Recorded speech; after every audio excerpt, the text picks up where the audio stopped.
Bismillahirrahmanirrahim. Assalamualaikum warahmatullahi wabarakatuh dan salam sejahtera buat semua penonton PL di Kedah. Saya Cikgu Syakirah binti Abdul Rahman, Guru Bahasa Melayu Tingkatan 6 Sekolah Menengah Masalah Dr. Syed Ahmad, akan membincangkan subjek Bahasa Melayu Tingkatan 6 Semester 2 bagi tajuk sintaksis. Pada kesempatan ini, saya akan mengupas tajuk frasa dan frasa nama. Pada akhir perbincangan ini diharapkan anda semua dapat menjelaskan konsep frasa, mengenal pasti jenis frasa, ketiga mengenal pasti rumus frasa nama dan unsur yang membina frasa nama, dan yang keempat membina frasa nama berdasarkan rumus yang betul. Baiklah, kita mulakan dengan definisi frasa. Frasa ialah rangkaian perkataan yang berfungsi sebagai satu unit atau satu satuan. Frasa juga boleh terdiri daripada satu perkataan yang berpotensi untuk diperluas. Frasa berfungsi sebagai subjek, predikat, objek dan keterangan. Namun begitu, unsur frasa ini tidak boleh dipisahkan kerana frasa tidak mengandungi subjek dan predikat. Contohnya, frasa masih berdiri. Kedua-dua perkataan tersebut hanya terdiri daripada kata bantu, masih, dan kata kerja berdiri sebagai inti, bukannya terdiri daripada konstituen subjek dan predikat. Baiklah, kita teruskan dengan jenis frasa. Terdapat empat jenis frasa, iaitu yang pertama, frasa nama. Frasa ini intinya terdiri daripada kata nama. Contoh frasa nama ini ialah kapal terbang. Kedua-dua perkataan tersebut terdiri daripada kapal, iaitu inti kata nama, manakala terbang pula merupakan penerang bagi kata nama tersebut. Anak-anak pelajar tingkatan 6 sekalian, untuk mengenal pasti inti bagi setiap frasa, kita perlu mengetahui fokus utama bagi frasa tersebut. Sila perhatikan frasa seterusnya, iaitu frasa kerja. Contoh bagi frasa kerja ini ialah berjalan kaki. Intinya kata kerja iaitu berjalan. Kaki itu sebagai penerang sahaja. Baiklah, untuk frasa adjektif pula terdiri daripada intinya sendiri, iaitu fokus utama bagi frasa tersebut. Sudah semestinya lah frasa ini terdiri daripada kata adjektif. Contohnya sangat bijak. Kata sangat ini merupakan kata penguat, manakala bijak itu pula merupakan golongan kata adjektif yang merupakan inti bagi frasa ini. Sementara itu, frasa sendi nama pula terdiri daripada satu kata sendi nama, kemudian perlu diikuti dengan kata nama. Hal ini menunjukkan bahawa frasa sendi nama tidak mempunyai intinya sendiri. Saya ulang sekali lagi. Frasa sendi nama tidak mempunyai intinya sendiri. Sebagai contoh, frasa untuk ibu. Selepas kata sendi nama untuk, perlu diikuti dengan golongan kata nama ibu. Oleh sebab itulah, frasa sendi nama bukan frasa utama. Hasil daripada penelitian ini, 3 frasa, iaitu frasa nama, frasa kerja dan frasa adjektif tergolong dalam frasa endosentrik kerana terdiri daripada intinya sendiri. Manakala frasa sendi nama pula tergolong dalam frasa eksosentrik kerana frasa ini tidak mempunyai inti dan memerlukan golongan kata nama atau frasa nama selepasnya. Sekarang kita pergi pula kepada contoh soalan mengenai frasa. Soalan ini, yang manakah ciri frasa? Ini merupakan soalan objektif. Mari kita lihat ya, pernyataan yang pertama. Frasa berpotensi untuk diperluas. Jika anda semua melihat pernyataan ini memang tepat dengan ciri-ciri frasa. Pernyataan yang kedua pula, boleh dipisahkan daripada kesatuannya. Pernyataan ini tidak benar ataupun tidak bertepatan dengan ciri frasa. Pernyataan yang ketiga, tidak mengandungi subjek dan predikat. Saya ulang, tidak mengandungi subjek dan predikat. Pernyataan ini bertepatan dengan ciri frasa. Pernyataan yang keempat pula, unsur paling tinggi dalam tata tingkat tata bahasa. Pernyataan ini sama sekali tidak benar ataupun tidak tepat dengan ciri frasa. Jadi pilihan tepat bagi soalan ini ialah pernyataan yang satu dan pilihan yang ketiga. Jadi jawapannya ialah B. Untuk menjawab soalan sebegini, anda semua perlulah membaca setiap pernyataan yang diberikan dengan teliti supaya anda tidak tersalah memilih pilihan jawapan. Baiklah, kita lihat pula soalan yang kedua. Yang manakah ayat yang tidak mengandungi frasa eksosentrik? Untuk menjawab soalan ini, anda perlu mengetahui bahawa frasa tergolong pada dua, iaitu frasa eksosentrik dan juga frasa endosentrik. Frasa, saya ulang sekali lagi, frasa ada dua, frasa endosentrik dan juga frasa eksosentrik. Jadi pilihan jawapan ini jika anda lihat pada soalan tidak mengandungi frasa eksosentrik. Jadi kita perlu memilih satu lagi frasa, iaitu frasa endosentrik. Mari kita lihat. A, pilihan jawapannya, budak itu agak nakal. Budak itu agak nakal. Budak itu frasa nama, agak nakal frasa adjektif. Jadi jawapannya sudah tentulah A, sebab dia merupakan frasa endosentrik. Yang lain, pilihan jawapan yang lain, dia tertidur di atas sofa. Di atas sofa merupakan frasa sendi nama. Kita teruskan dengan soalan yang seterusnya. Ini merupakan soalan struktur. Nyatakan perbezaan antara frasa dengan klausa.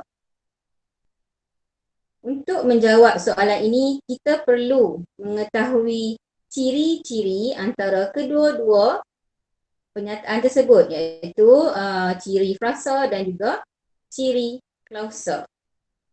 Antara ciri yang membezakan antara frasa dengan klausa ialah frasa tidak mempunyai subjek dan predikat, manakala klausa pula tidak mempunyai subjek dan klausa mempunyai subjek dan predikat. Saya ulang sekali lagi. Frasa tidak mempunyai subjek dan predikat, manakala klausa pula mempunyai subjek dan predikat. Inilah merupakan perbezaan antara subjek dan predikat. Subjek, saya ulang sekali lagi. Inilah perbezaan antara frasa dengan klausa. Baiklah, kita teruskan dengan soalan struktur. Soalan ini pula mestilah berdasarkan pernyataan yang diberikan, iaitu hutan hujan tropika semakin berkurangan di kebanyakan bahagian dunia kerana aktiviti penebangan hutan.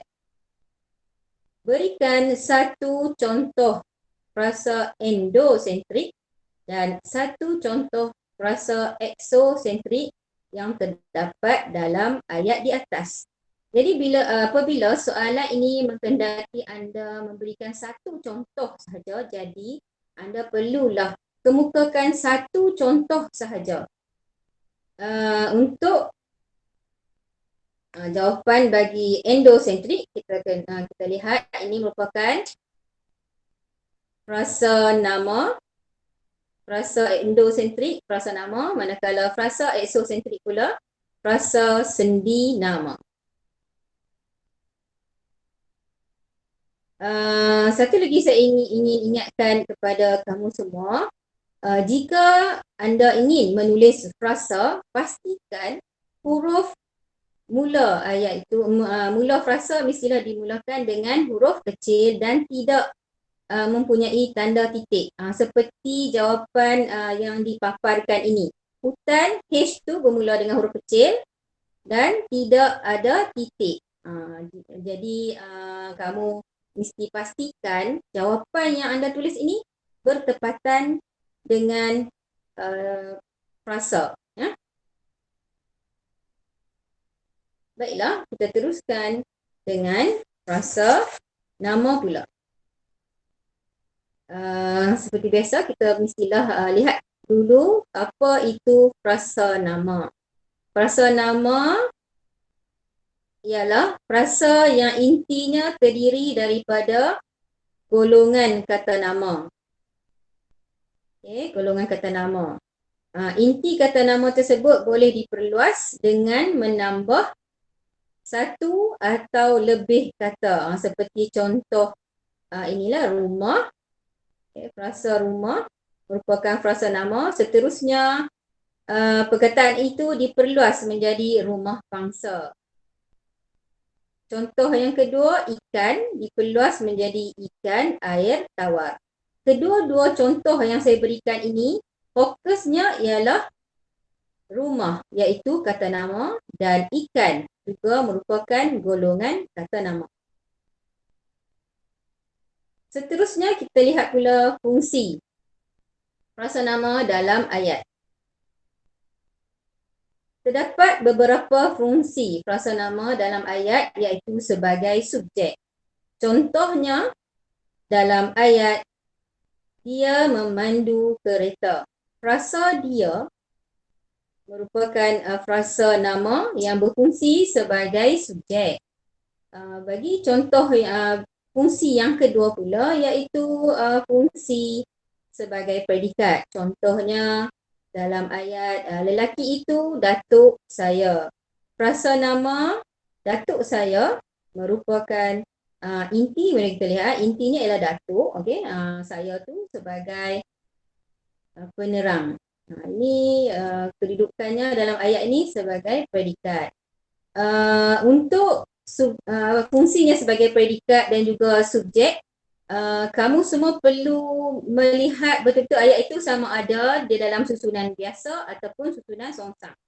Jika ayat itu ayat sebagai subjek, sebagai contoh, dia memandu kereta. Kemudian ayat itu dia menjadi susunan songsang. Memandu kereta dia. Itu merupakan ayat songsang. Walau bagaimanapun, subjek tetap frasa nama. Walaupun berlaku pendepanan predikat. Baiklah, saya teruskan dengan fungsi frasa nama yang ketiga, iaitu objek. Contohnya, frasa tangan ibu dalam ayat, adik memegang tangan ibu. Objek merupakan sebahagian daripada binaan ayat aktif transitif, dan objek bagi binaan ayat aktif transitif ini boleh berlaku proses pasif. Jika pasif, objek yang berada pada bahagian predikat ini akan bertukar kedudukannya menjadi subjek. Saya bagi contoh, adik memegang tangan ibu. Jika berlaku pasif, tangan ibu itu bertukar menjadi subjek. Tangan ibu dipegang oleh adik. Frasa seterusnya, fungsi frasa yang keempat, iaitu fungsi sebagai pelengkap. Saya bagi contoh, frasa dirinya dalam ayat perbuatannya itu telah menjerat dirinya. Menjerat merupakan kata kerja tak transitif berpelengkap. Jika pelengkap kata nama itu tiada, ayat tersebut tidak gramatis. Namun begitu, kata kerja tak transitif ini tidak boleh dipasifkan. Baiklah, frasa nama juga boleh menjadi penerang bagi frasa nama. Frasa nama juga boleh menjadi penerang bagi frasa kerja, dan frasa nama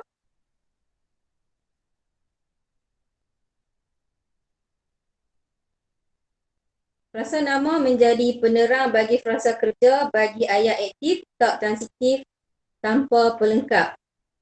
Bagi penerang frasa kerja ini boleh digugurkan. Contohnya, frasa kuih muih dalam ayat ayah saya berniaga kuih muih tradisional. Seterusnya, frasa nama berfungsi sebagai unsur dalam frasa sendi nama. Kata sendi nama perlu bergabung dengan kata nama untuk membentuk frasa sendi nama. Sebagai contoh, frasa Kedah dalam ayat saya berasal dari Kedah. Kita beralih pula kepada binaan frasa nama. Binaan frasa nama terbahagi kepada dua, iaitu inti tambah penerang. Saya ulang balik. Binaan frasa nama terbahagi kepada dua, iaitu inti tambah penerang dan inti tambah inti. Untuk inti tambah penerang terbahagi kepada dua, iaitu inti tambah penerang nama dan inti tambah penerang bukan nama. Untuk binaan frasa nama inti tambah inti pula, kedua-duanya merupakan golongan kata nama yang merupakan intinya. Terbahagi kepada dua, inti tambah inti terbahagi kepada dua juga, iaitu inti tambah inti sinonim, inti tambah inti antonim. Mari kita lihat inti tambah penerang.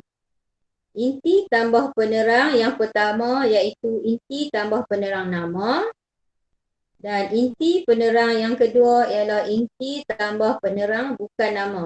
Apa maksud penerang nama itu? Penerang nama maksudnya inti kata nama, jadi daripada inti kata nama dan tambah kata nama juga sebagai penerangnya.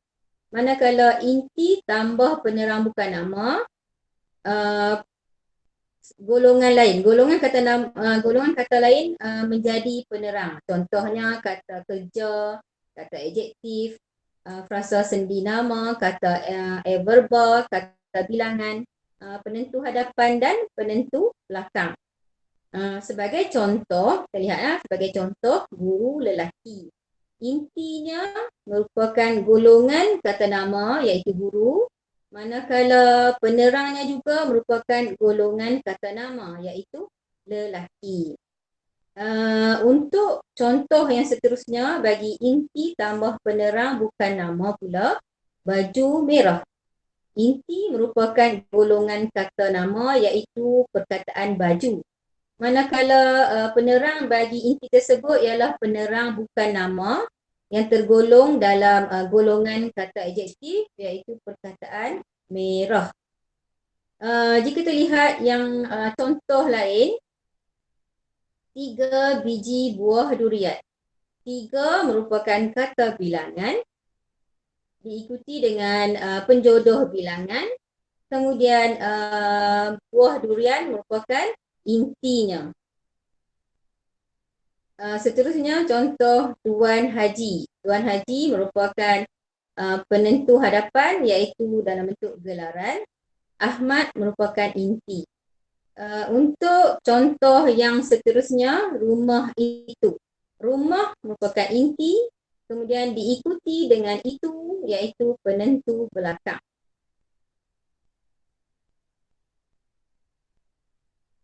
Baiklah, kita lihat pula binaan yang seterusnya, binaan frasa nama, iaitu inti tambah inti. Inti tambah inti sinonim membawa maksud kedua-dua inti tersebut mempunyai makna yang sama. Manakala inti tambah antonim pula bermaksud kedua-dua inti mempunyai makna yang berlawanan. Okey, contoh bagi inti tambah inti sinonim, ibu dan bapa. Contoh bagi inti tambah antonim, inti tambah inti antonim pula, kerusi, meja. Kan berlawanan tu, kerusi, meja. Jika kita lihat ibu dan bapa tu, intinya ibu dan bapa. Kedua-duanya mempunyai makna yang sama. Manakala yang inti tambah inti antonim, kedua-duanya merupakan kata nama, kerusi dan meja, tetapi membawa maksud yang berlawanan. Jadi untuk mengenal pasti ataupun untuk membezakan antara frasa nama dengan satu lagi kata majmuk, kamu semua perlu melihat adakah kedua-dua perkataan itu boleh diselitkan dengan kata hubung atau tidak. Jika boleh diselitkan dengan kata hubung, ini merupakan frasa nama. Kita bagi contoh, ibu dan bapa, kerusi dan meja. Jadi jika perkataan kata hubung itu boleh diselitkan di tengah-tengah, maka itu merupakan frasa nama. Tetapi kata majmuk tidak boleh diselitkan dengan apa-apa unsur. Contoh, kalau kita kata tanggungjawab. Tanggung dan jawab dia membawa makna lain. Tanggungjawab. Jadi dia kita kena lihat betul-betul sama ada frasa ataupun kata majmuk. Inilah selalu apa yang menjadi kekeliruan pada calon STPM antara frasa nama dengan kata majmuk. Baiklah, saya teruskan dengan perbincangan susunan konstituen frasa nama. Bagi susunan konstituen frasa nama, mestilah mengikut peraturan hukum DM. Okey, apa itu hukum DM? Hukum DM itu ialah peraturan susunan unsur bagi binaan frasa nama. D ialah diterangkan, iaitu nama yang menjadi inti bagi frasa nama atau menjadi fokus yang hendak diterangkan. Kata ini diletakkan di hadapan frasa. Manakala M pula ialah menerangkan, iaitu kata yang menjadi penerang kepada fokus frasa. Penerang terletak selepas D ataupun inti, iaitu fokus bagi frasa tersebut. Contohnya, inilah yang sering yang sering kita beli petang-petang kan, pisang goreng. Ramai yang tersilap kata goreng pisang. Adakah kita ingin makan pisang atau kita ingin makan goreng? Sudah tentulah kita ingin makan pisang kan. Jadi pisang itu merupakan inti. Jadi selepas ini saya harap kita gunalah dengan betul. Pisang goreng, kita hendak makan pisang goreng, bukan kita nak makan goreng kan. Jadi pisang itu merupakan inti, manakala goreng itu merupakan penerang, bukan nama kan.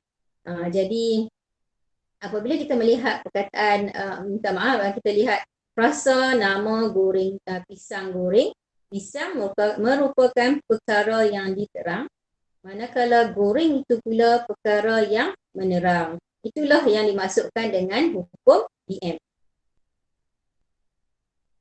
Tetapi ada beberapa frasa nama yang terkecuali daripada hukum DM. Apa itu? Mari kita lihat ya. Okey. Apabila terkecuali daripada hukum DM ini, jadi unsur yang menerang itu mendahului unsur yang diterang. Ada beberapa sebab. Yang pertama, kerana terdapat kata bilangan dan penjodoh bilangan.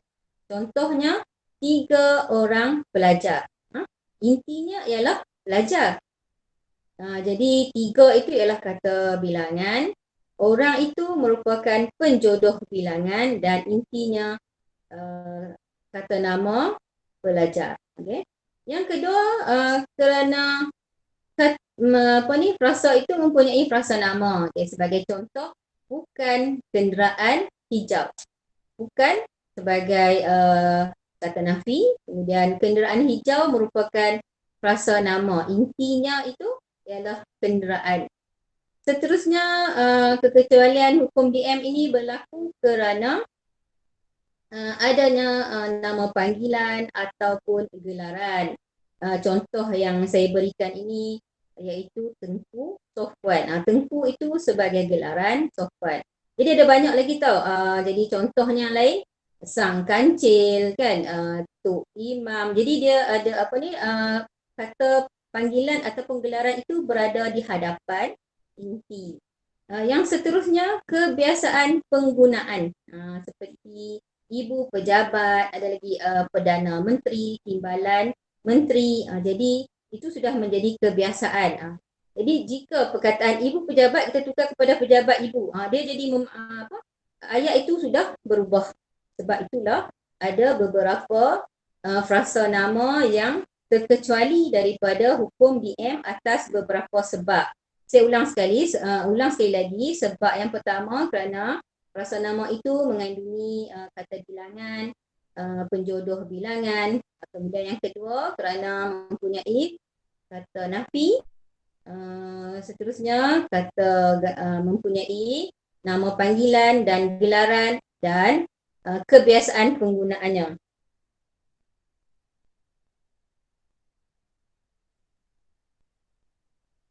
Sebagai rumusan binaan frasa nama, pada asasnya frasa nama ini terbina daripada inti tambah penerang ataupun inti tambah inti. Binaan frasa nama juga boleh terdiri daripada binaan seperti yang saya paparkan ini, iaitu kata bilangan tambah penjodoh bilangan, tambah gelaran, tambah kata nama sebagai inti, kata nama sebagai inti, tambah penerang dan tambah penentu. Okey, berikut ada beberapa contoh. Saya kemukakan ada 3 contoh. Contoh yang pertama, baju sejuk. Baju sejuk, kalau kita lihat perkataan frasa nama ini, baju sejuk. Baju itu sebagai fokus, sejuk itu sebagai penerang. Okay. Untuk contoh yang kedua, 3 buah motosikal ini. 3 itu merupakan kata bilangan, buah itu penjodoh bilangan, kata nama ataupun fokus bagi frasa ini ialah motosikal. Jadi intinya itu motosikal dan penentunya itu ini. Dan contoh yang ketiga ni, ada semua sekali, iaitu ketiga-tiga orang datuk pengarah urusan syarikat itu. Walaupun panjang, ini baru frasa ya, bukan ayat. Jadi untuk menjawab soalan ini, kamu perlulah berhati-hati. Pastikan dulu pernyataan yang diberikan itu sama ada frasa ataupun ayat. Dan frasa juga, saya ulang sekali lagi ya, frasa juga mestilah ditulis ataupun dimulakan dengan huruf kecil dan tidak mempunyai titik. Ini contoh. Kita lihat contoh soalan bagi soalan frasa nama. Soalannya, yang manakah padanan yang betul antara frasa nama yang bergaris dalam ayat dengan fungsinya? Jadi jika soalan ini kamu kena ingat kembali apakah fungsi frasa nama. Pernyataan yang pertama, lelaki itulah guru kelas kami. Frasa yang bergaris iaitu lelaki itu. Lelaki itulah. Fungsinya sebagai predikat. Seperti seperti yang saya bincang tadi, ayat ini merupakan ayat songsang. Jika ayat ini susunan biasa, guru kami lelaki itulah. Jadi sebab itulah anda semua perlu berhati-hati. Lihat betul-betul ayat yang diberikan, sama ada susunan biasa ataupun susunan songsang. Jadi satu itu merupakan predikat. predikat. Pernyataan yang kedua pula, baju kemeja ini selesa dipakai. Frasa yang bergaris ialah kemeja yang berfungsi sebagai penerang, iaitu R ni. Satu sama dengan Q, dua sama dengan R. Pernyataan yang ketiga pula, manja sungguh adik bongsu kamu. Frasa yang bergaris ialah adik bongsu kamu. Ayat ini juga merupakan ayat susunan songsang. Sebab frasa nama itu berada di belakang. Kita lihat ni. Kalau susunan biasa, adik bongsu kamu manja sungguh. Jadi perkataan yang frasa yang bergaris ini berfungsi sebagai subjek. Seterusnya pernyataan yang keempat. Kehidupan kita haruslah berpaksikan akidah. Perkataan yang frasa yang bergaris ialah akidah yang berfungsi sebagai pelengkap bagi ayat aktif tak transitif ini sebagai pelengkap. Jadi jawapannya ialah satu sama dengan Q, satu sama dengan Q, dua sama dengan R, 3 sama dengan S dan 4 sama dengan P. Jawapannya ialah D. Soalan yang seterusnya. Yang manakah ayat aktif tak transitif berpenerang? Ini juga merupakan fungsi frasa nama. Jadi daripada pilihan jawapan yang diberikan, anda perlu pastikan manakah antara berikut merupakan frasa nama. Sebab dia merupakan penerang. Jika ayat aktif tak transitif berpenerang, maksudnya kamu kena gariskan dulu. Gariskan dulu perkataan kata kerja yang ada dalam pernyataan yang ada dalam jawapan-jawapan yang diberikan. Contohnya, gadis itu berasal. Berasal merupakan kata kerja. Kita gariskan. Berasal. Kemudian, berasal dari Negeri Sembilan. Dari Negeri Sembilan bukannya frasa nama. Jadi, jawapan bukan A. Kita lihat pula pilihan jawapan B. Dia sanggup berkorban untuk adik-adiknya. Untuk adik-adiknya juga bukan frasa nama. Jadi, bukan jawapan B. Kita lihat pula pilihan jawapan C pula. Mereka berbincang tentang. Jadi tentang itu kata sendi nama, juga bukan frasa nama. Jadi pilihan jawapannya ialah adik bongsu kesayangannya berbaju. Berbaju itu kan kata nama. Minta maaf. Adik bongsu kesayangannya berbaju. Berbaju ini merupakan kata kerja tak transitif. Kemudian selepasnya diikuti dengan frasa nama, iaitu frasa nama kebaya merah jambu. Kebaya merupakan inti. Jadi jawapannya ialah D. Untuk menjawab soalan ini, saya ulang sekali lagi, kamu perlulah menggariskan kata kerja yang terdapat dalam pernyataan yang diberikan supaya kamu dapat mengenal pasti yang manakah antara berikut merupakan ayat aktif tak transitif berpenerang. Jadi kamu kena faham apa itu penerang. Berpenerang ni maksudnya terdiri daripada frasa nama, ataupun kata nama. Jadi daripada penerangan ni saya harap kamu semua dapat penjelasan tentang berpenerang. Berpenerang itu berada di belakang kata kerja tak transitif.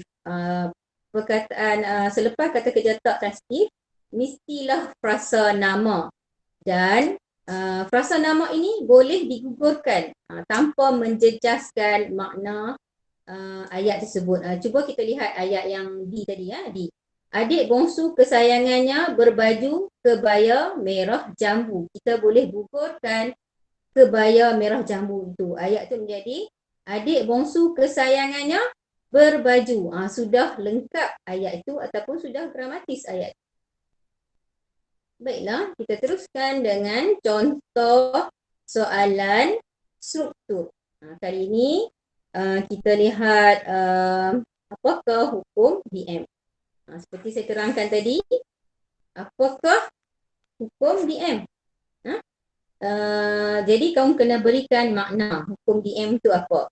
Hukum DM ialah peraturan susunan unsur bagi binaan frasa nama, ataupun hukum DM bermaksud hukum diterangkan dan menerangkan. Boleh pilihlah yang mana satu jawab. Contoh ni jawapannya lah. Kemudian soalan yang seterusnya, berikan satu contoh frasa yang binaannya mematuhi hukum DM. Ini banyak contoh yang kita boleh berikan. Dan kamu kena pastikan jawapan yang kamu berikan tu dimulakan dengan huruf kecil dan tidak mempunyai titik. Dan frasa yang diberikan itu mestilah dimulakan dengan inti, kemudian diikuti dengan penerang. Sebagai contoh, saya berikan ini cawan plastik. Jadi banyak lagi yang boleh kita masukkan kan. Kereta, proton, saga pun boleh. Kereta itu sebagai inti, proton, saga sebagai penerang. Jadi untuk menjawab soalan ini, iaitu soalan binaan mematuhi hukum DM, kita kena letak inti terlebih dahulu, kemudian diikuti dengan penerang. Seterusnya, soalan yang ketiga, berikan satu contoh frasa yang binaannya menunjukkan kekecualian hukum DM. Tadi saya ada beritahu beberapa sebab kan. Beberapa sebab hukum DM ini yang saya berikan tadi, ini contohnya. Ibu pejabat, kan, ibu pejabat. Kamu juga boleh bagi contoh, letakkan kata bilangan di hadapan pun boleh juga kan. Ada beberapa contoh, beberapa sebab tadi yang saya berikan. Okay. Dan saya ulang sekali lagi. Cara menulis frasa. Okay. Cara untuk menulis frasa mestilah dimulakan dengan huruf kecil dan tidak ada titik. Saya suka ulang banyak-banyak kali sebab ramai calon atau ramai pelajar saya juga yang keliru nak menulis frasa ni. Ramai yang mulakan dengan huruf besar. Jadi kalau huruf besar itu bukan frasa, itu ayat. Jadi kita kena tengoklah macam mana cara nak menulis frasa. Okay, contoh soalan yang seterusnya.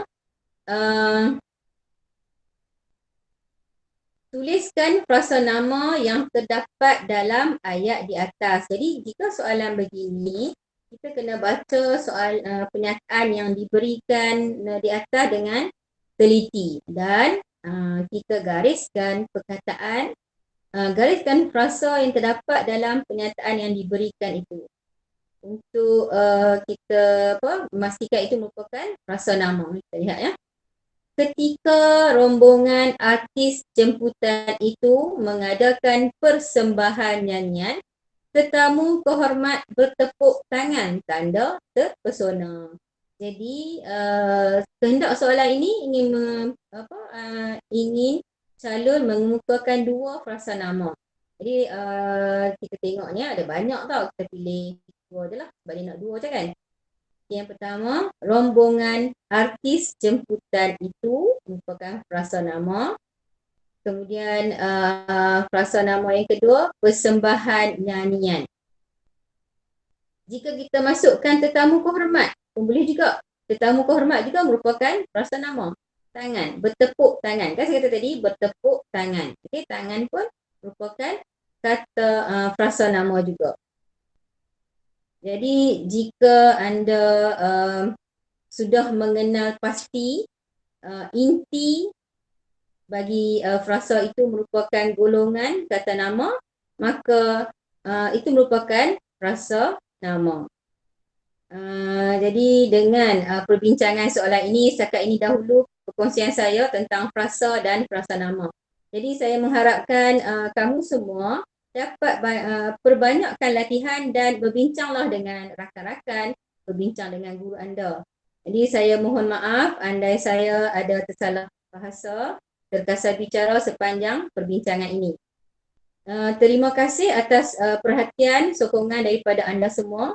Saya mengharapkan agar calon-calon STPM sentiasa sihat seterusnya dapat menduduki peperiksaan STPM yang tidak lama lagi. Sebelum mengakhiri pertemuan ini, para penonton yang dikasihi, sila isi maklumat maklum balas program seperti yang terdapat pada pautan yang disertakan ini. Dan sekali lagi saya merakamkan jutaan terima kasih kepada semua yang terlibat dalam menjayakan program TL di Kedah ini. Sekian, wabillahi taufiq wal hidayah. Wassalamualaikum warahmatullahi wabarakatuh daripada saya.